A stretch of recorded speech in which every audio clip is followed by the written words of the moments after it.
ঢাকার সঙ্গে সম্পর্কে দিল্লির শর্ত। বিগত ১.৫ দশক ধরে ভারতের সাথে বাংলাদেশের সম্পর্ক ছিল বন্ধুত্বপূর্ণ। কিন্তু ৫ আগস্ট হাসিনা সরকারের পতনের পর সে সম্পর্কে যেন চিড় ধরেছে। সম্পর্ক ঠিক করতেই ভারতের পররাষ্ট্র সচিব কিছু শর্ত জুড়ে দিতে এসেছিলেন ঢাকায়।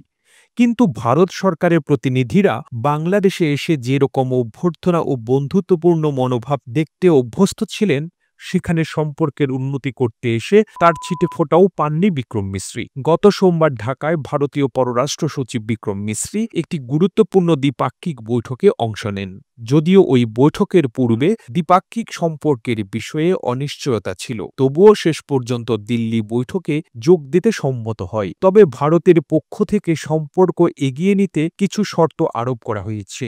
দ্বিপাক্ষিক সম্পর্ক উন্নত করার জন্য বাংলাদেশকে ৩টি মূল শর্ত দিয়েছে ভারত। প্রথম শর্তটি হল ঢাকার অন্তর্বর্তী সরকার নিয়ে ভারতের অবস্থান স্পষ্ট করা। তারা বাংলাদেশের বর্তমান সরকারকে ফুল এঙ্গেজমেন্ট না দিয়ে বরং সীমিত সম্পর্ক বজায় রাখবে। ভারতের মতে বাংলাদেশের সরকার এখনো সাংবিধানিকভাবে নির্বাচিত নয়, তাই যে কোনো গুরুত্বপূর্ণ চুক্তি বা সমঝোতা পরবর্তী নির্বাচিত সরকারের সঙ্গে হবে। দ্বিতীয় শর্তে ভারত দাবি করেছে বাংলাদেশের সংখ্যালঘু হিন্দু সম্প্রদায়ের সুরক্ষা নিশ্চিত করতে হবে। কিন্তু তাদের গণমাধ্যম যে অতিরঞ্জিত করে বাংলাদেশের সংখ্যালঘু তথাকথিত নির্যাতনের খবর প্রকাশ করেছে, তাও এক প্রকার তারা মেনে নিয়েছে। তবুও ভারতের পক্ষ থেকে বলা হয়েছে হিন্দুদের ওপর নিপীড়নের ঘটনা অস্বীকার করা যাবে না। সম্প্রতি চিন্ময় কৃষ্ণ দাসের গ্রেপ্তার এবং সংখ্যালঘুদের উপর নির্যাতন নিয়ে ভারত বাংলাদেশের প্রতি কঠোর অবস্থান নিয়েছে। শেষ শর্ত হিসেবে ভারত জানিয়েছে যে শেখ হাসিনার ভারত সফর এবং তার রাজনৈতিক মন্তব্য নিয়ে কোনো আলোচনা করা উচিত নয়। কারণ ভারত বলেছে শেখ হাসিনা ভারতে কোনো গৃহবন্দী নন। সে কোনো রাজনৈতিক বক্তব্য দিলে বা তার কার্যক্রম চালালে সেখানে ভারতের হস্তক্ষেপের কোনো প্রশ্নই আসে না।